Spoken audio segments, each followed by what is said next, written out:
I'm with Joel Rozenberg here at the Friends of Zion Museum. Joel, what are you doing here tonight?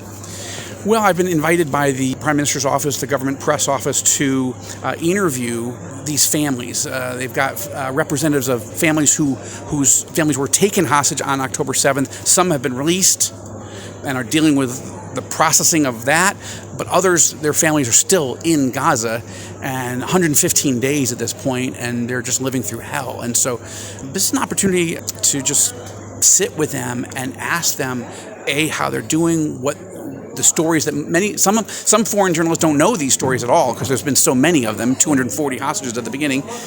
And then also, are they optimistic about this new deal that's being sort of cooked up in Paris right now? I mean, it's going to be interesting to try to figure out how to sensitively ask them the questions that I think we all want to know without intruding, right? I mean, they're here to share, I'm here to ask, but it's an incredibly sensitive situation, what they've been through and the emotions they're dealing with right now. Yeah, I imagine there's a lot of emotion with them. It's maybe even hard to actually say their story.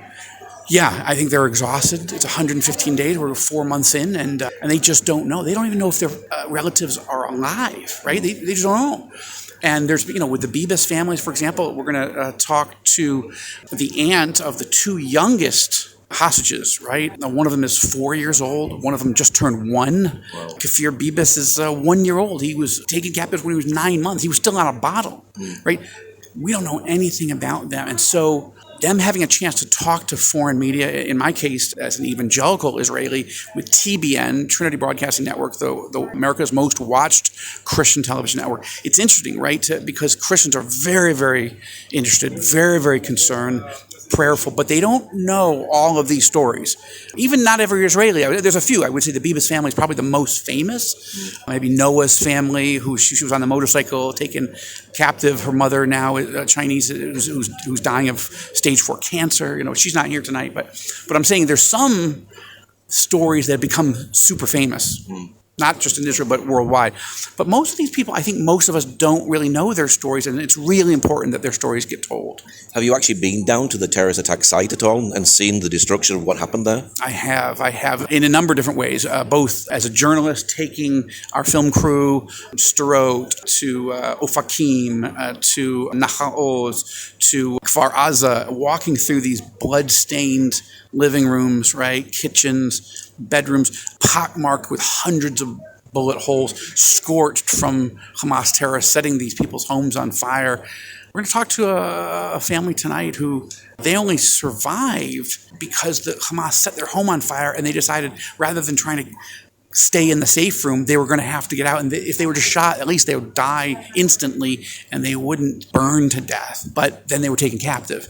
The wife is out, the 2 daughters are out, but the husband's still there. I mean, just doing the preparation doing the research for getting ready for each of these interviews, I was in tears myself. Do you think the world has forgotten about the hostages because we're seeing demonstrations like on the streets of London and so many people are coming out? Have they forgotten about the hostages? Some have, because I think the television images are every night bombing of Gaza. It's not telling the story over and over again. And yet, I think the hostages themselves have shown a lot of courage to go on television, radio, doing newspaper interviews all over the world. I mean, mostly from here, but also in London and elsewhere. I think the Israeli government has been doing a very, very good job trying to get this story out. Don't let it die. The sort of public campaign, bring them home, even TV ads and social media ads, trying to remind people of this story, that there's a human element. We're not just fighting people that are genocidal, Hamas. We're fighting people that have taken babies hostage and won't let them go. Right? There was already 110 hostages that have been released. How come a 1-year-old baby wouldn't be released? It's just so barbaric and gruesome. So it's an honor, both as an Israeli, as a journalist. I'm an evangelical Christian also. So it's, for me, an opportunity just to sit with people that have become heroes because of the way they've handled themselves, right? They didn't ask for this. They wish they weren't in this. But how they've handled themselves has been so brave. I'm moved just being in the same room with them. How can the church be praying right now? Well, first and foremost, that every hostage would be released. There's a very powerful story in the Bible, Old Testament, Second Chronicles, where King David and his mighty men come back to Ziklag. That's the community they were living in right on the Gaza border between Israel and Gaza. And what happened when they got home? Their whole town was burned down, and all of their family members had been taken hostage by the Amalekites. And it says that the Bible says they wept. The men wept until they couldn't weep anymore. They didn't have any more strength. But then David strengthened himself in the Lord, and he asked the Lord, "Should I go pursue them? In other words, is it hopeless, or is there hope? Could I get them back?" And the Lord says, "Go pursue them." And the story wonderfully ends with David and the mighty men not only defeating the Amalekites, but getting every single one of their hostages back. This is our prayer, right? And we can't give up. We don't know what God's sovereign will is, but that's a great story of hope. Are you hopeful? I am hopeful. I didn't believe that Hamas would give 110 hostages back so far, because they'd already chopped off the heads of babies. They'd raped women. They'd shot mothers in front of their children and children in front of their mothers and fathers. Like, that level of barbarity is worse than the Nazis, worse than ISIS. So why would they give anybody back? The fact that they did, that was a huge answer to prayer. I consider it a 100% answer to prayer, and I'm not going to give up. And Israel today is fighting a war like no other war because it's fighting terrorism. They don't run by the same rules, do they? No, they don't. And I know there are tensions within the society. Should we just call off the war to get all the hostages back?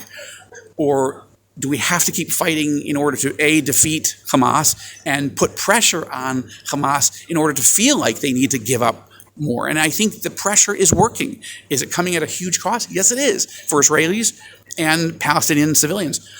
But what other choice do we have, really? We can't give up. If you give up now, it's open season on Israel, right? So you have to fight, and you have to win against Hamas. There's just no other way, no matter what the world says. South Africa accusing us of genocide? It's insane. Why isn't Hamas on trial for genocide, right? So we're dealing with that and the nonsense at not just the World Court, but the United Nations.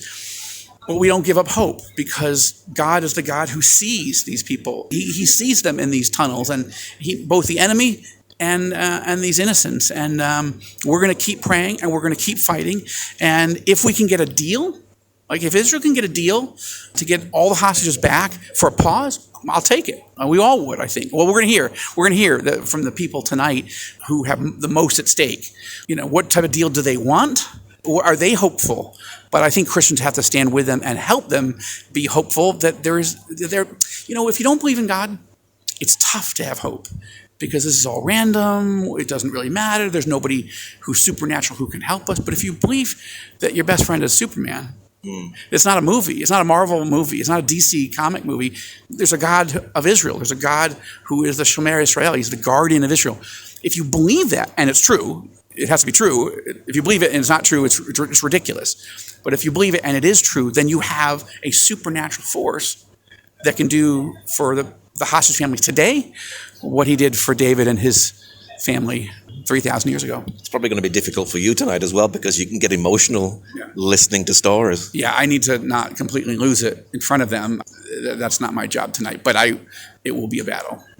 Okay, Joel Rozenberg, thank you very much. Thank you, Paul. Appreciate it very much. Bless you. I had the opportunity to briefly sit down with Sigalit, the mother of hostage Elia, and she shared his story. Okay, I'm with Sigi. Sigi, just tell me briefly your story.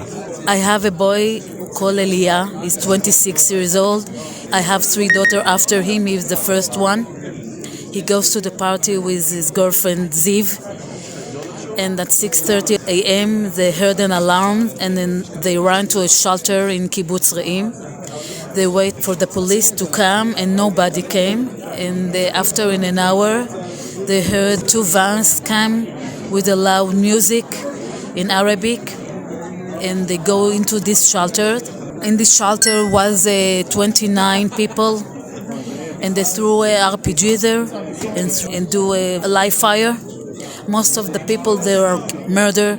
Ziv, his girlfriend, was under the bodies that killed for more than 3 hours. She didn't move, that the terrorists will not know that she is alive.